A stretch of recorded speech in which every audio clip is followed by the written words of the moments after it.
Hey there, and welcome to Westferry Times.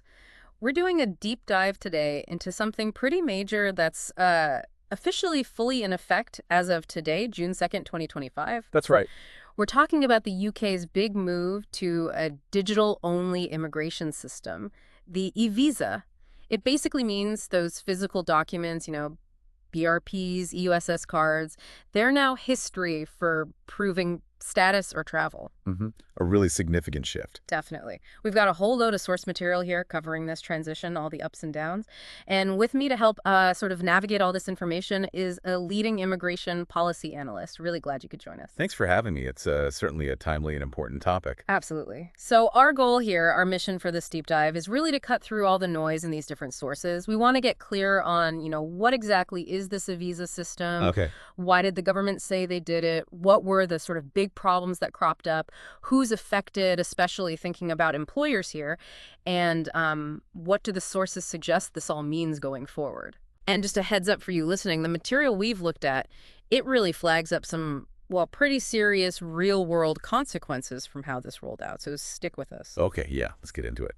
So fundamentally, the visa, based on the sources, it's your immigration status held purely in a digital format, a digital record. Right. And it's designed to totally replace those physical things people carried, like biometric residence permits, BRPs, and also the cards some people got under the EU settlement scheme.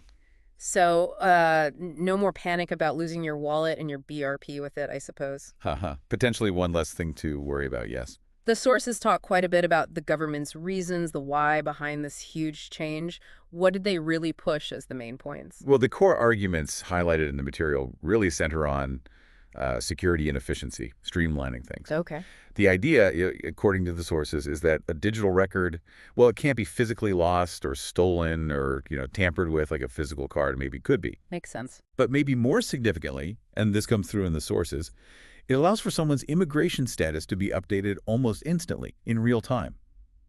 And the aim was also to make checking someone's status, like for work or renting, much easier and faster. That real-time update part feels key. It's not just about a static card anymore. Exactly. It's meant to be dynamic. So how did this whole thing actually happen? It wasn't like flipping a switch overnight, was it? No, definitely not. The sources show it was very much a phased process. The Home Office, that's UKVI, UK Visas and Immigration. Right. They basically pushed for visa holders to create online accounts with UKVI to access their eVisa, link their existing status to this new digital record. And the scale is pretty big. Oh, huge. The sources mentioned that by around February 2025, something like 4 million people had already made that switch, created their accounts, linked their status. 4 million is massive. But the sources also seem to suggest it wasn't quite everyone by then. Was there still a gap? That's right, yeah. The material flagged that even by February this year, there was still roughly maybe 600,000 individuals who hadn't fully completed that process yet, still pending. Okay, 600,000 is still a lot of people needing to get sorted. So look, the goals sound, reasonable on paper: security, efficiency. But the sources we read painted a picture that was, well, not exactly smooth sailing. That's putting it mildly, perhaps. This is where it gets quite concerning reading the material. What were the really big challenges that got reported? The most serious issues that come through loud and clear in the sources were significant technical problems, IT failures with the actual system. Right. And the sources specifically point to major outages or problems occurring in both March and May of this year, 2025. Right. It's quite recently. And these weren't just like minor glitches causing a bit of frustration. The material detailed some really severe impacts on people's lives, didn't it?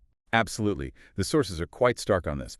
When people couldn't access their digital status, couldn't prove who they were or what rights they had, well, the consequences reported were immediate and serious. Such as? Things like people being denied boarding flights, literally stuck at airports because they couldn't show their proof to travel. Wow. Individuals losing their jobs because their employer couldn't do the required right-to-work check using the system. Gosh. And even tragically, the sources mentioned instances of people becoming homeless because they couldn't prove their status to landlords or access housing support they were entitled to.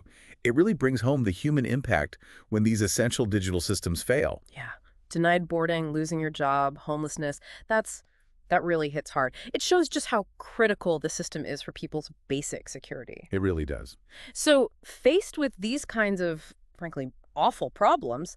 What did the sources say the Home Office did to try and, fix things or at least help people cope? Well, the sources report a couple of main responses. Firstly, they extended the deadlines for the mandatory switchover several times, Okay. giving people more breathing room, essentially. The final extension pushed the deadline to June 1st, 2025 yesterday, which is why today is effectively day one of the fully digital system being the only way. Right, the final cutoff. And secondly, they did allocate some financial support. The sources mention up to £4 million in grant funding being made available. And where did that money go? Was it aimed at the people struggling? Yes, precisely. The sources detail that this funding was directed towards specific organizations. Groups like Migrant Help and Citizens Advice Scotland were mentioned as getting funds to provide direct support. So helping people who were maybe less tech savvy or caught up in the system failures. Exactly, helping them navigate the tech side or deal with the fallout from those problems we mentioned. Okay. So now the physical documents are officially gone as of yesterday. What do the sources tell us this means right now for, say, employers or landlords? How do they check someone's status today? It's a fundamental change for them. Anyone needing to do a right-to-work check or a right-to-rent check, they can't rely on looking at a BRP card anymore. So what do they do? They now primarily use an online government system.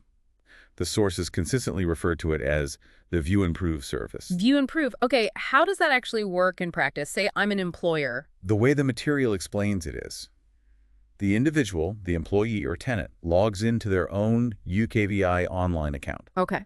From there, they generate something called a share code. It's basically a temporary secure code. Right. They then give that specific code to the employer or landlord. The employer puts that code into the official View and Prove portal on the government website. And that shows the status. Exactly.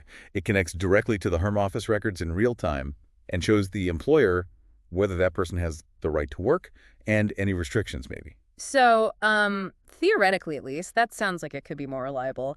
Getting info straight from the source, always up to date. That's certainly the intended benefit highlighted in the sources, yes. More efficient, more secure verification, direct from UKVI. But I sense a but coming. Did the sources raise any flags for businesses? Especially maybe smaller ones? Yes, that definitely came through. While the system itself is digital, it means businesses, and the sources particularly pointed to small and medium enterprises, SMEs. Yeah, who might not have big HR teams. Precisely. They need to make sure their own internal processes are updated. But the really critical point hammered home in the material is training. Training staff on how to use this new system correctly. Exactly. Staff doing the checks need to understand how the View and Prove service works, what they're looking for, how to use the share codes properly, because getting it wrong. The sources remind us there can be pretty hefty legal penalties for businesses if they don't do these checks correctly. Right, so compliance is key. If you're listening and this affects your business, the sources strongly suggest making sure your team is fully trained on this new digital process is absolutely vital. Couldn't agree more based on the material. It's crucial. Okay, so stepping back a bit, looking at the bigger picture painted by the sources, where does this whole eVisa system fit? Is it just a standalone thing or part of something larger? It's definitely presented in the sources as part of a much broader strategy. It's positioned as a key piece in the UK government's wider push to essentially digitize the entire border and immigration system. Ah, okay, so more digital stuff is likely coming down the line. That's the clear implication from the material, yes. Yeah. It's a direction of travel. Did the sources mention any other specific digital initiatives that are part of this? Yeah, a couple of things were highlighted. One was the expansion of the Electronic Travel Authorization Scheme, the ETA. Oh, yeah, that's like the U.S. e-stay, kind of. A digital pre-clearance for visitors. Sort of, yes. A digital permission needed before travel for certain nationalities who don't need a full visa. The sources indicate plans to roll that out to more countries. And just generally, the material pointed toward more and more immigration application processes themselves becoming fully digital in the future. So it really feels like interacting with the UK immigration system is going to be increasingly, maybe exclusively, online. That seems to be the clear trajectory based on everything we've seen in the sources. So drawing all this together from the material we've discussed, what would you say is the single most important takeaway for someone listening to all this? I think if I had to pull one thread from all the sources, it's this tension, this balance. On one hand, you have the potential benefits of digital, the security, the efficiency gains we talked about. Right. But on the other hand, The really serious problems encountered during the rollout, the technical failures, the human cost, Hmm. it throws a harsh spotlight on the absolute need to ensure these systems are not just robust, but also accessible and usable for everyone. Regardless of tech skills or, access to reliable internet. Precisely. The sources implicitly argue, I think, that for a transition like this to be genuinely successful, it needs more than just good tech. It needs ongoing support from the government, really clear communication, and safeguards so that people aren't left vulnerable when things inevitably go wrong sometimes. It Yeah. has to work for all users reliably.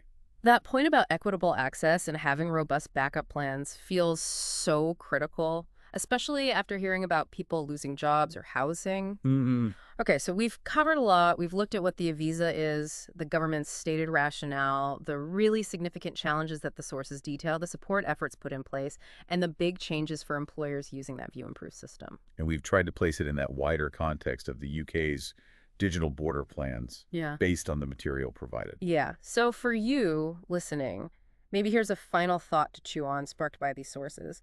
As we see more governments moving really vital things like proving your fundamental right to be somewhere, to work, to live entirely online, how do we make sure we get that balance right? How do we harness the power of digital for efficiency and security, but without sacrificing fairness and ensuring there's always a safety net?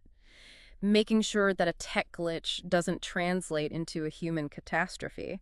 It feels like a massive question for our times, doesn't it? It really does. A crucial challenge as we move forward. Well, thank you so much for walking us through all that material and sharing your insights today. Really appreciate it. It was my pleasure. Good to discuss it. And a big thank you for joining us for this deep dive. You've been watching Westferry Times. Oh, for now.